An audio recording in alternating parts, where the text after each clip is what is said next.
My voice always sounds so weird on this microphone, sorry. I'd like to welcome everybody. My name is Paul Wright. I'm the director of Citrus. Once again, I'd like to thank Infineon for sponsoring the lunch. The sandwiches that you're eating are sponsored by Infineon. There's a computer chip inside so that we can track you after you've left the building. There's a big ideas. Despite the current economic times, we did shake enough money loose to fund some of these big ideas competitions for the students. Many of these have been very successful. For example, one of them was the CellScope project, which is now funded by Microsoft and is being shown on many websites as a really important piece of technology. Everyone in this room is invited to attend the building opening. We've been waiting for this building to open for nearly 10 years. And February the 27th is the opening, and the Citrus staff, many of them out here that you know, will be moving over there a week or two later. Very exciting times for us. We feel very happy. A couple of other smaller things. The Van Jones Berk meeting is on February the 11th. That's the Berkeley Energy Research Consortium. And then the Open Innovation Lectures start next week. So that's rather a lot of initial announcements. I apologize, because one of the most gifted Citrus researchers is here with us today, Professor Ben Yoo, primarily at the UC Davis campus, but he's here at Berkeley so often, I often think of him as being a Berkeley colleague. He helped begin Citrus with the other directors at the time. Ruja Nabaichi was the first director of Citrus here at Berkeley, Ben, the director at UC Davis, Pat Manti, the director at UC Santa Cruz, and Jeff Wright, who's the Dean of Engineering at UC Merced. Those were kind of like the four musketeers that drove a lot to Sacramento to sell the original concept and got the whole project started. So it's a very great honor for us today to have Ben join us for this talk. We also want to say that at the Davis campus, led by Ben and others, is a really important project in healthcare where there are telemedicine links to many counters in California that beforehand didn't have much access to high-quality healthcare. So it means that somebody way out on the Nevada border can go to a clinic in that area and get video links into the specialists at UC Davis, which is a really important project, and has given access, I think, of nearly 3 million people in rural communities. So to think that we can get IT as the basis for getting healthcare to 3 million people in rural communities, that's a very special win, I think, for the Citrus mission. I wanted to thank Ben and his colleagues for doing that. I hope I'm not stealing your thunder too much by saying things like that. But really, it's a great honor and great pleasure for me to welcome Ben. He's become a personal friend over the years that I've worked at Citrus. So please give him a warm welcome and applause. Thank you. Thanks very much, Paul. Thank you. Well, thank you very much. It's really exciting to be here. And as Paul mentioned, we started writing Citrus proposal back in year 2000 and 2001, and seeing this Citrus growth to be such a prominent center is very touching. And today I'm going to talk about future cyber infrastructure for next generation healthcare. Myself, I cover research in the networking and nanotechnology and some of the computing stuff. And this talk was actually made possible by many contributions from 200 Citrus researchers. I had, at one point, when I collected all the view graphs over the weekend, I had 450 slides. And I thought about flipping through 450, but decided to show only 40 of them today. So especially the Dr. Tom Nesbitt, Javier Sadiki, James Marcin, David Harry, who are leading the UC Davis Medical Center healthcare activities there. I appreciate them, and many others like Ken Goldberg and Jeff Wright, and helping to make this talk possible. So just kind of cover first the CITRIS mission. CITRIS, as you know, is a Center for Information Technology Research in the interest of society. So the societal impact and technology. So basically, there is really a push and pull, application pull and technology push. We have a number of strategic theme areas, and among many, including healthcare, education, transportation, environment, emergency response. In my view, healthcare is extremely important, and especially from my kind of technology view background, some of the things that we're doing in terms of high-speed networking and the computing, these all kind of match very well with the healthcare. So why is that? You know, right now we're spending about $2 trillion a year in healthcare, 16% of the GDP, and as you can see, the trend is really rising very quickly. You know, the percentage is going up, the amount of dollar is going up. What's also an issue is that the population kind of demographics is moving towards elderly. So this is the kind of a baby boomer, and I'm kind of right here, but everybody is moving towards the 60s. So basically, who we call elders, more than 60 years old people, right now it's kind of 10%, but very quickly that number is going to double and triple. By the time 2030 comes, more than one quarter of population will be in the elderly group. Another issue is that most of this healthcare cost is coming from the labor, 55–60%. So a lot of this bookkeeping and data taking, these are issues. But the other issues is that there are a lot of people who are actually not getting good healthcare. People who have not have good access to hospitals, or because of the insurance rules and so on. About 20% of the population has chronic disease, and a lot of them don't have access to hospitals.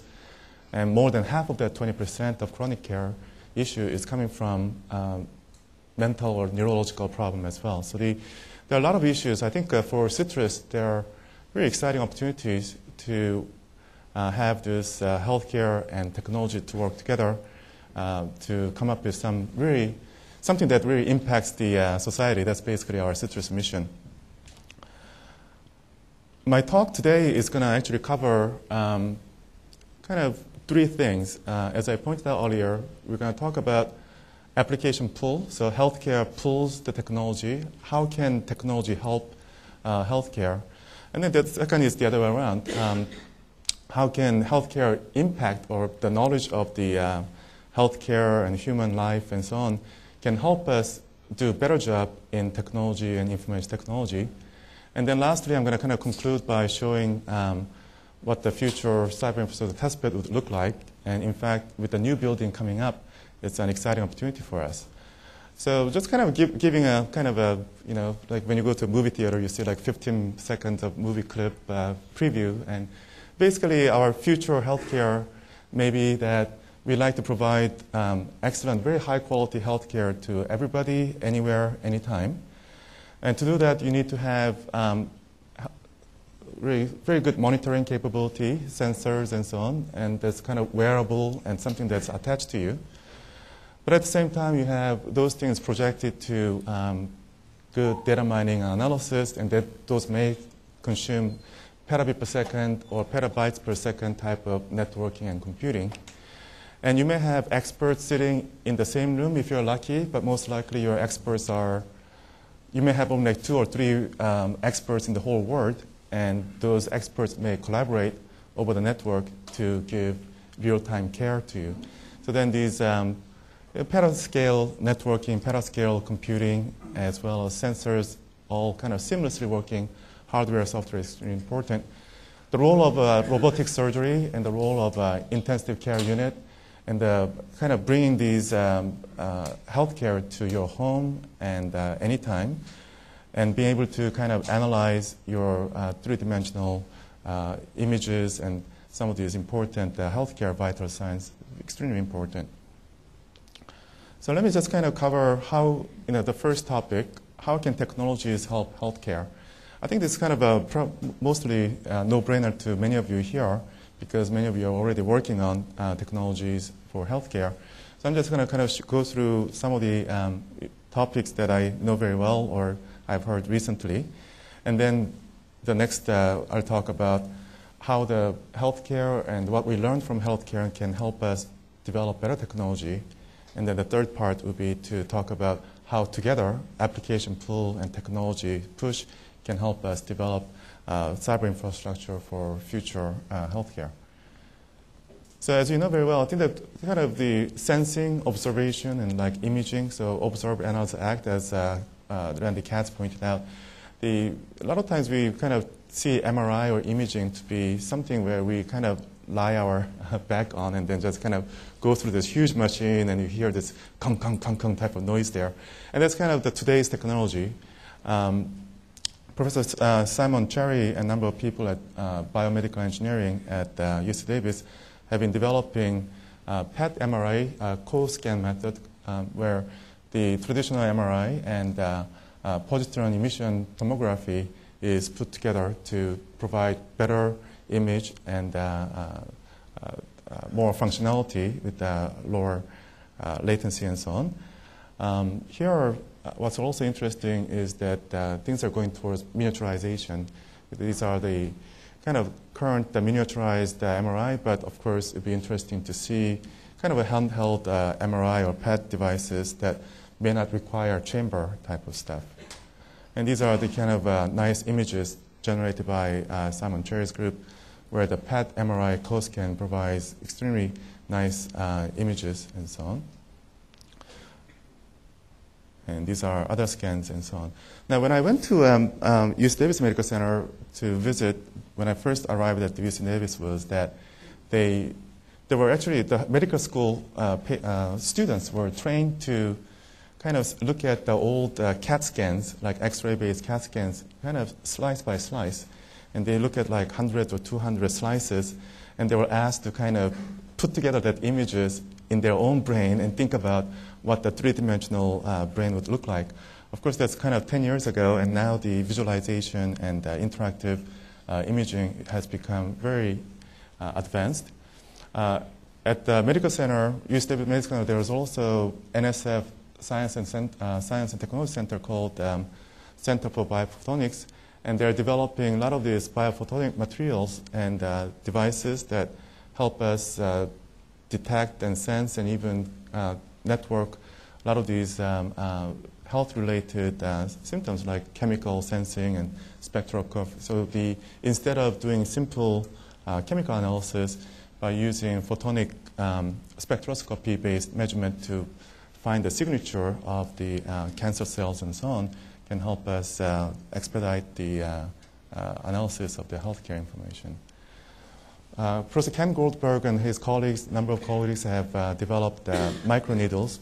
It's a very exciting technology where these three-dimensional steerable and flexible needles can actually go in, and just like a video game, you can play these needles and kind of direct the needles to where you want to get these needles at. And then you can you can deliver the medicine to where you want to deliver to. And kind of putting together simulation and visualization and imaging and this very innovative microneedle technology can help us treat the patients without so much penetrating and intruding the patients. There are a lot of visualization activities going on in all 4 citrus campuses. UC Davis, Merced. This is the work by Professor Carman at Merced. Professor Ruzna Baichi has a wonderful facility here. I guess it's next door, it's upstairs, yes. And I think that she has like 17, 18 cameras. Of course, with many more cameras, you can get more images. So there's basically image processing, capturing, and the projection. And again, it'd be nice to have this type of facilities in a very cheap platform, like a cell phone type of platform. And you may carry around these cell phones everywhere, and you can meet in a group and then construct a visualization cave type of instrumentations upon demand. And this is a slide from Dr. Tom Nesbitt. Using this type of robotics and visualization and telementoring, you can actually help patients recover from their illnesses more easily. And this is a telesurgery where, for those people who like video games, I actually went there and then I played around this telesurgery. You have the tool I played had 3 fingers. So with 3 fingers from the right and then 3 fingers from the left, I could go in and then kind of pick up. They did not give me the real patient, though. They gave me this Lego chip type of thing, so I could pick up square Lego chip and triangular Lego chip and so on. But the exciting thing is that you can actually have this type of telesurgery site maybe in the future worldwide. And let's say the patient cannot access the doctor who's an expert in brain surgery in United Kingdom. Maybe the United Kingdom doctor can participate in the surgery together from very remote locations. So again, here are kind of a low latency, high resolution visualization, and robotic control and the technology all coming together with sensory functions and everything. Dr. Mohammed Ali from UC Davis Medical Center gave me a very nice video of how the surgery works, but I think there are a lot of people who are under 18, so I'm not going to show this. It's actually very realistic, how accurate these tools come in, but it's also a little bit bloody, so I'm not going to show it here, but it's really, really exciting here. So basically, when we look at these visualization tools, just like yesterday, we watched the Super Bowl. It's like a 16,000 by 1080 type of resolution. Let's say you have 1,000 by 1,000 by 1,000 pixels, and then each pixel covering 28 20 bits of color per pixel. And then each frame, you're repeating it like, say, 30 frames per second. And all of a sudden, you have a terabit per second of data. And if you want to have this to be interactive and low latency and be able to accommodate doctors in real time, this type of networking has to be consistent and reliably delivered with less than 100 milliseconds of latency. And it's really for networking and imaging, this is a very key issue because the technologies that you're used to, by looking at the HDTV and so on, are using heavy amount of compression and decompression that has about a few seconds of latency here. But here, what we need to do is to do this information delivery and information processing with almost no latency. Then we can involve medical doctors and robotic surgery. You can even bring these things in emergency healthcare. Now, this is kind of this is a real-time data that we're talking about. However, we need to also archive this data and process them later on. So if you have XYZ, right, 1,000 by 1,000 by 1,000, and then let's say 1,000 seconds of so on, so you already have petabit or petabyte scale data, and then later on you have to maybe process this info. So far, your Google search has been mainly based on your text information, but what we like to do is to have three-dimensional image-based Google search. Let's say you have a patient with autism or Parkinson's disease, and then by looking at the other patients' data and maybe correlating those three-dimensional images, and then try to find ways to kind of categorize or classify these patients, and then find the ways to solve them better. Treat the patients better. But when I say three-dimensional data, I'm talking about three-dimensional data in real time, archived over time. So it's really that the reality is we're talking about four-dimensional data of petascale. So this is a great challenge for information technology, not just networking, but also computing and so on. And in terms of computing, Masood is here. We have an exciting designated emphasis on computation science and engineering that's becoming a full-campus citrus activities. But what we know very well is that the data center up on the hill in Lawrence Berkeley Lab is consuming about 10 megawatts per power, and that's about $10 million per year of budget just for utility support, and then another $10 million for the computing facility and so on. And then you actually need more than that, right?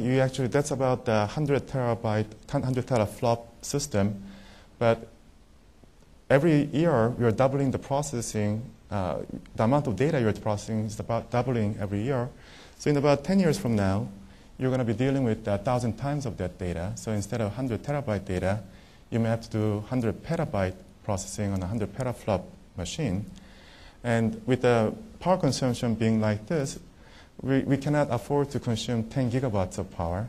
So then in my group and in conjunction with Berkeley and a number of faculty members here, we've been working on kind of a data center on chip or supercomputing on chip type of project. First of all, balance the computing so that you have processing and memory and interconnect communication to be all balanced so that supporting the Amdahl's law, having the computer to be extremely efficient, but also bringing a lot of these nanotechnologies like nanophotonics, nanoelectronics, nanomagnetics, and also nanomems together to facilitate realizing a kind of a pico-scale computer chip that would replace the current computer systems. And in fact, if this becomes very cheap, you can put this in your cell phone, or you can put those at your home. In fact, these days already, there are a lot of these data center at home type of clusters being sold. And you can actually put these things like Lego chips and then step by step build these supercomputers or data center at home. Now, so that's basically the kind of a computing or data center type of applications. You may also know about some of the routers, the data IP internet routers that we're developing will be kind of miniaturized by replacing a lot of these electronics that consume a lot of power. If you bring in a lot of optics and you can miniaturize a lot of this. This is a commercial system carrying 46 terabit per second. Cisco sells this currently. It's about 1,000 slots with megawatt power consumption. We can miniaturize this by putting nanophotonics, nanoelectronics together and reduce the power by a factor of 2,000. So those are kind of the direction we are going in terms of computing and communications. Kind of going back to this visualization and data mining, the cyber infrastructure is basically the hardware and software together is forming a infrastructure, and a lot of these images, functional MRI images and so on, we need to do the Google search type of thing, and there is a lot of discussions in Citrus talking about this future of search and image search, and there was a presentation by Professor Malik on the image search and so on. Now later on, the second part of my talk, I'm going to talk about some of the bio-inspired computing that would help us do this search much more interestingly. The kind of classification gets done more easily in the bio-inspired computing. Another thing that we have a lot of activities from Citrus is the video game activities, and I think a lot of students here really like playing video games, but it turns out that the video games really help understand autism and help them come out of autism, and the interactive games to understand curing the autism is very important. In fact, I gave a talk at the Mind Institute at UC Davis Medical Center on Friday, and they asked that they'd like to make a link with Citrus researchers who work on video games that can help their autism research. So please, if you're interested, please let me know.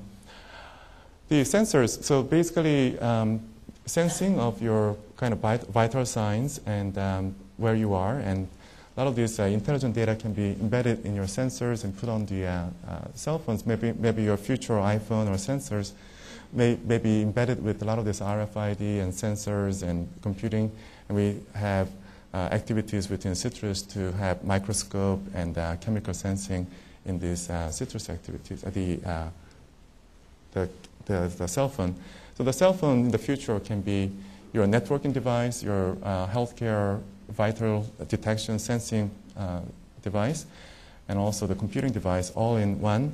And it allows you to communicate with, say, cell phone towers and connect with the, your infrastructure. Professor Karpin at Merced has been looking into having a home healthcare network so that you can actually support high-end healthcare at home, 24 hours, 7 days type of applications. But then we're kind of fortunate that we have this type of activities here in the city, like Berkeley, San Francisco, Davis, Merced, and so on. more than half, like 60–70% of us don't have this type of healthcare facilities nearby. So Dr. James Marcin and others at the UC Davis Medical Center have been looking into healthcare, pediatric healthcare, emergency room, and so on, with using the current technology where they're using like something like 10 megabit per second or 100 megabit per second type of data transfer. Of course, in the future, we think that these will be replaced by three-dimensional healthcare imaging and so on. Okay. And they have these portable robots. They walk around with the patients or nurses, and you can have multi-to-multi networking to help the patients and track the monitor the patients. UC Davis Medical Center has led one of the proposals for FCC, the Federal Communication Commissioner, telemedicine project, and just recently won $22 million project on the healthcare on the California side. Initially, they started with 300 sites. Now they have 600, 700 sites on their map. And this will be a really exciting opportunity for Citrus to work with the real telemedicine people to deliver healthcare and so on. And Professor Eric Brewer and a number of faculty members in TR and so on have been looking into providing this healthcare in the very remote area or emerging countries where, like in this case, Africa, and there are some activities going on in India as well. I'm sorry, this is in India. And in this map, they were actually demonstrated communication over the free space, about 380 kilometers. In this case, the bandwidth is relatively limited because you're using multi-antenna of the 802.11 type of technologies. At UC Davis Medical Center and my own research group have been looking into delivering like a 10 gigabit per second type of data to ambulances, because the first minute of the healthcare is very important. When you have a heart stroke or some patient that collapses, you really have to deliver this healthcare right away. So far, ambulances gets there and then basically get vital health signs and bring them back.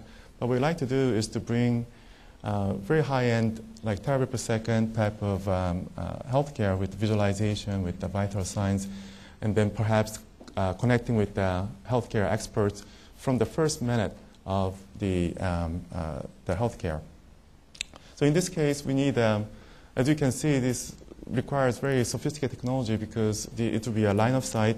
We'll be developing a ad hoc network that allows us to send the troop, like multiple ambulances together, and then bring the patient back while they're keeping the communication and the computing all intact. This is a slide of Paul Wright. He says, what? It's not me personally, but we did this time. Okay, so I thought this was you, but. Look at the hairstyle. Okay. So this was the hairstyle of the past, and then maybe hairstyle of the future. Okay, so the wearable sensors, it can be like jewels, and you can have these computing and networking gears all around you. And in fact, our goal is to have these wearable sensors to be almost seamless with polymers and so on. You have these polymer electronics and polymer networking devices to develop. Biosensing, biophotonic sensing elements are also polymers. Perhaps you'll be wearing these things as if you don't know anything, that you're actually wearing these hardware gadgets type of stuff. So there's a lot of hardware and software being developed for information technology, and I think there's really limitless amount of technologies being developed here. So what I'm going to do is to kind of shift gears a little bit and to kind of twist the directions. I just recently got very interested in doing it the other way around. Instead of just providing information technology to healthcare people, by working with healthcare, I kind of started to learn a few things, and there are a lot of wonderful concepts from bioscience that can be directly used for information technology. I'm going to give two examples, computing and networking. And as I pointed out earlier, this computing is a big issue, the power. And just last week, Dr. Zhu King Liu has mentioned about this Moore's law. And On silicon, CMOS transistors have been doubling the number of transistor elements on a given chip, doubling every 18 months and so on. And that integration has been continuing. What used to be half micron, now it's 130, 90 nanometers, and maybe 22 nanometers. That process is continuing. However, as your transistor size and gate sizes get close to the atomic scale, you have trouble of maintaining a low static power. The power consumption is becoming high. And in fact, the power per transistor with the miniaturization used to go down, but then now the power consumption, power efficiency has become flattened. So then the problem now is that you cannot really speed up the transistors anymore. You have a power problem. So now people are putting a lot of transistors in parallel and slow down the transistors, but put a lot of these parallel processing to have the aggregate computing capacity to be very high. The problem is, though, there's a lot of this parallel programming and a number of other architectural issues. There's wonderful activities, Power Lab activities at Berkeley. But what we like to do is to look at both software, hardware issues, and perhaps even come up with a completely different perspective in computing. One perspective in computing is to kind of maintain von Neumann, the traditional von Neumann computer architecture, and do the digital computing, but bring a lot of nanophotonics, nanoelectronics, nanomagnetics, and nanomagnetics together to design a very brand new computer. Instead of relying on electronic interconnects, maybe bring 1,000 wavelengths on a single waveguide to provide 1,000-fold concurrency and remove the parallelism barrier where you have the latency and concurrency and this locality in computing being a problem. That's one approach, and that's one way of approaching parallelism is to bring, say, 1,000 wavelengths on one wire, and that really changes the architecture. Another way of doing this is to perhaps kind of going from this IBM type of computer architecture where you have a lot of these 1,000 processors and put those processors in a card and put a lot of the cards on the racks, a lot of cards on a rack and put a lot of racks. And this is a 360 teraflop machine, but sustained average of 70 teraflop machine. Here it's about a megawatt power consumption. Again, by putting this optical interconnects and so on, we'll be able to perhaps reduce the power consumption per given task by about a factor of 100 or 1,000. But we want to do much more than that. And that's basically kind of a motivation for neuromorphic computing by looking at how brain works. And I just kind of start to get fascinated by the power of the brain. It can do a lot of work with a very low amount of power consumption. And human brain is it turns out about 1 million times power efficient than conventional digital von Neumann computing based on CMOS. So there are about a trillion neurons in human brain, and the actual speed is extremely slow, like 100 hertz. And then what's exciting is that each one of these neurons is connected to 1,000 or 10,000 other neurons, and total of connections about 1,000 trillion, I don't know what that is, like exascale interconnection. And in human brain, there's about 8 petabytes of memory, and operating this at only 10 hertz, you're actually processing 10,000 trillion events per second, and there's about 100 petaops at the 25 watts. So this is kind of an astronomically exciting number in that by understanding human brain, and perhaps we can talk about new way of doing computing. And by new way of doing computing, maybe we can go back and help the patients differently. So there's a cognitive computing, data mining, and more semantic-driven computing. And kind of we talk about this social networking and Facebook and so on.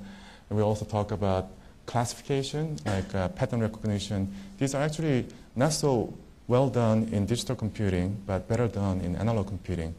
So in some sense, there may be an exciting opportunity to put together digital computing and analog computing together. So as we go towards more kind of futuristic healthcare, we need to do more of an intelligent and adaptive healthcare and computing. And these type of things can be better done in the analog type of system, where our computing of the future sometimes fall asleep. So let's see. I think it's a connection here. Let me just disconnect and connect for a second.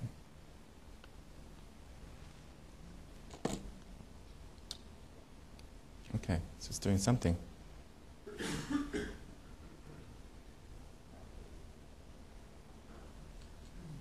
Oh, just leave it there. Okay, that's good. Okay, good. Thank you. And I think Stan Williams came here last month and gave a talk on memory-resistive devices. It's basically a phase change memory. And by having a massively parallel interconnected phase change memory with nanowires, you can start to emulate the brain. And then perhaps, like a Frankenstein, giving an electrical shock, and all of a sudden that the brain will start to work. But it's actually not as simple, because you really now have to think about how the human brain waves work. And the brain waves, it's basically brain waves are based on a lot of these spikes. And these are spikes from a number of different mammals, like rats and rabbits and humans and so on. It turns out that it takes only 2 equations and 4 parameters to emulate that brain. And in fact, I'm going to ask you, which one is real? Is that real? I actually first, when I looked at it, I thought this must be the real neuron, and this must be simulated because it's kind of more noisy here and cleaner. But it turns out that this is the real neuron data, and this is the simulated neuron data. But the resemblance is amazing and remarkable. And right now, nobody understands how human brain works. And I think the innovative way to bring cyber infrastructure or information technology to neurologists may be that we do interactive research. We provide computational neuroscience to neurologists, but we receive the patient data or patient imaging or the brain data from them, and try to kind of go back and forth and find out what the correlations are, and then try to find how the human brain works by tweaking these parameters, and perhaps we can understand the brain better, because right now, no medical doctor knows fully how human brain works. Like some things like autism or the Gulf War syndrome, maybe we can start to simulate with this data. This is actually work by Ikshovitz at San Diego. They have done a lot of nice work.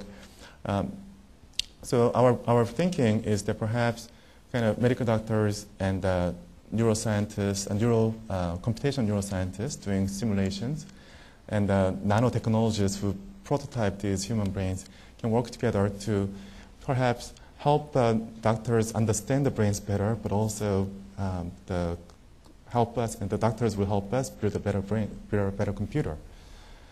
Okay, so kind of there are similar activities going on around the world. This is the work by the university in Swiss, Lausanne, and they have been doing is that they've been looking at the human brain, and they've kind of manipulated the brain, the measured data, and they have looked into kind of simulating the chemical activities of brain and with the spike and so on.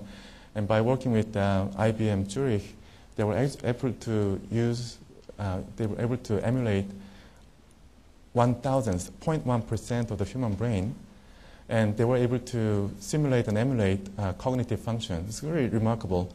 But they had to use the Blue Gene supercomputer to do that.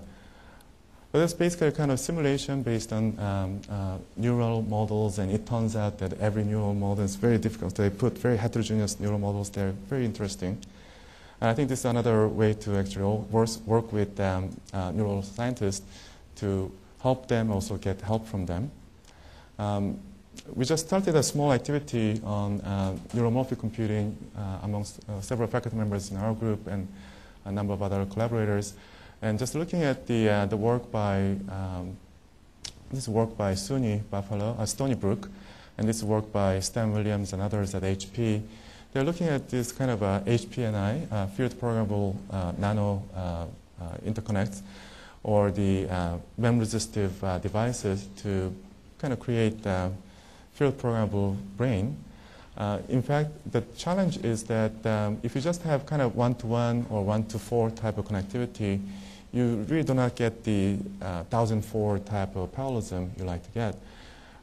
We are looking at kind of putting nanowires. This is work by Sandia Group, and putting a number of nanowires, but really getting 1,000 wires is really challenging. I spoke with Stan Williams. They said they're working on that as well. If we are capable of putting those, say, maybe 10 or 20 of those, and we can stack those nanowires or stacks like the way that the human brain is built, and then start to emulate brain functionality as well. Now, cognitive architectures, this is Granger by et al. There's kind of really nice activities going on with as Randy Katz pointed out, observe, analyze, act. And this type of cognitive function can be used in a number of areas, including cognitive computing, as well as cognitive networking. Here are the supervised learning, unsupervised learning, reinforcement learning can be all mathematically implemented. But so far, our implementation has been really digital computing-based, numerical computing. But if we start to put neuromorphic computing and start doing analog computing-based cognitive learning functions, then you can imagine that your cell phone and computers can have very dirt cheap nanowires in there doing some simple calculation. It may be like a slug or insects that have only like few neurons, but you can start to do some interesting cognitive learning functions embedded in your communication and computing devices. You can do a lot of parallel distributed processing with the neural network. And what human brain is really nice at is spatial temporal data mining. It's really wonderful. And basically, if you see somebody from yesterday with, say, I saw Paul Wright with glasses and mustache and so on, and then one day he takes off his glasses and shaves his mustache, digital computers are not very good at finding out the difference, and not finding the correlation, but the human brains are very good at finding out the statistical conclusion from conflicting data and come up with some big picture type of stuff. I think these are all interesting areas, and what's also kind of fascinating is that maybe you can come up with some genetic programming type of ideas into this neuromorphic computing. And that's something, again, today's computers are not good at, but maybe with neuromorphic computing, as you learn, you can program yourself and, in fact, create a new kind of source code. And now the human beings, you cannot really create an antibody and then inject to another human body as quickly. The vaccination takes a lot of time. However, in this type of not alive, the nanowire-based neuromorphic computers, if you have a source code, perhaps there is a way to duplicate the source code and send it out and have the neighboring neuromorphic computers measure come up with ways to cure from this disease very easily. One last topic, two last topics very quickly in the next 8 minutes I'm going to cover is cognitive network-centric computing. We talked a lot about sensors. As you go to healthcare, you're going to need a lot more of the sensor networks. In fact, you may be wearing 10,000 sensors as you walk around and so on. But how will these cognitive sensors will work together? Today's internet protocol and today's IP-based systems are very selfish. They don't really work with each other too well, and they're very inflexible. So far, internet has been very successful. So far, we like it because it allows us to do distributed management, and you can program anything you like, and then it supports any application, video, data, and voice. It can be on any platform, wireless, wireline, optical. And all you need to do is to have internet protocol in the middle. It's narrow ways type of stuff. But what happens is that when it fails, when your network goes down, it's miserable. You just don't like that. And then how you cure it and how do you come out of it takes a long time. It's very frustrating. And the future internet will have more of this problem. But as we think about the sensor network with 10,000 type of sensors around you, you're going to have even more problems, especially with the security and so on. If you look at how the denial service works, let's say you have a Windows-based computer at home or at your office, there are a lot of these kind of worms spreading around, and the intermediate hosts or systems or routers don't know what's going on. It just sees more traffic. Because they can only see their own world. They don't really work together. And then the target gets victimized, and then Microsoft will provide you with the patch code, and then after it's too late, 48 hours later, you download and you try to do something. And that's today's world. But if you kind of look at how biological systems work today, there's a tremendous amount of coordination and collaboration going on. Within the human body, if you fall into cold water, and all of a sudden your bloodstream and the cognitive function will be maintained because of hemostasis. So you try to rescue the vital functions there. As a team, your ants, the colony of ants and bees will try to save their colony rather than itself. So when he's trying to get food, he's not thinking about himself or herself, he's really thinking about the team. So when you think about this observe, analyze, and act, when you think about biological systems that work between brain, reflex, and sensors and actuators, it's a remarkably wonderful system. And also without bug, if there's a bug, they somehow try to fix itself. And the coordination between brain and reflex is really wonderful. Basically, brain gets about 155 megabit per second type of information from all over your body. And there's a huge amount of info, and they're all conflicting and partial. But somehow, it somehow gets the big picture and even get the spatial temporal pattern and understand what's going on in the big picture. But works with reflex so that you can provide quick reaction. If somebody pinches you or if you touch something hot, you retreat. What's even more amazing is that between brain and reflex, there is wonderful coordination between the two. And let's say if you're playing baseball, you swing your baseball bat 1,000 times, and then somehow your brain instruction becomes part of your reflex. Nobody understands how it works, but the work between brain and reflex kind of rapid, but yet very reasonable responses. And cognitive learning function is important. And with these 10,000 sensors, things like hemostasis, finding ways to kind of help the central and most important functions at the time it's very important and emergency. Immunization, vaccination, very interesting. Like if you have ways to develop an antibody and then kind of immunize the system, that'd be great.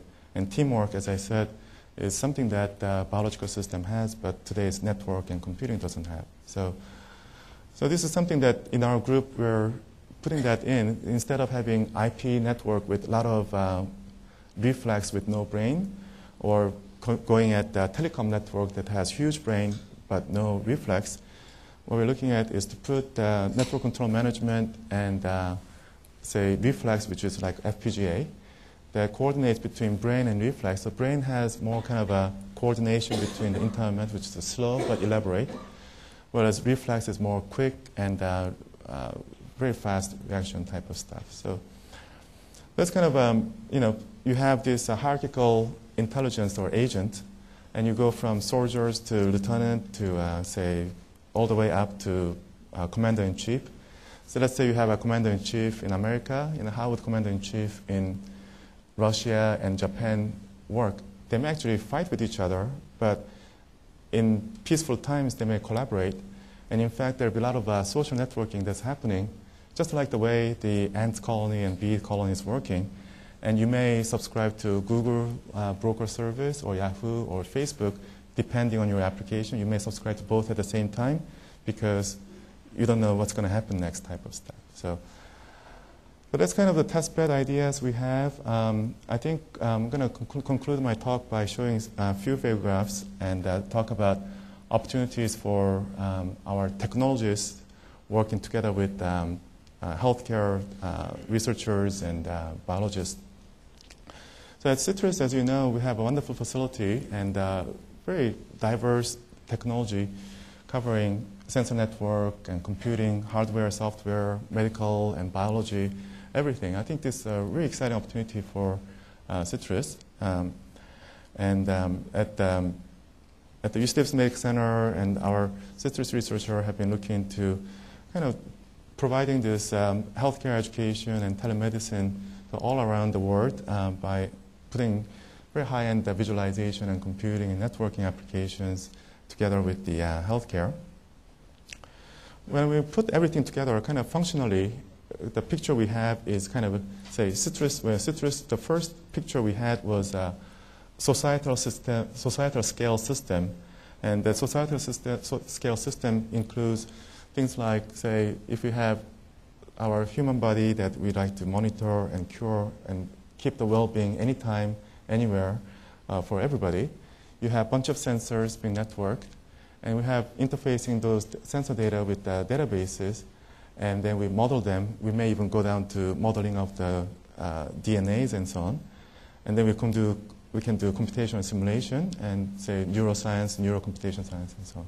We can all visualize these things from sensors and databases and model data and simulated data, and then visualize the data can come back with some kind of big picture as to what we should do with our human being. In fact, we should prevent from disease. If there is any problem, we should detect that very quickly, and then we should respond, and we can recover from illnesses.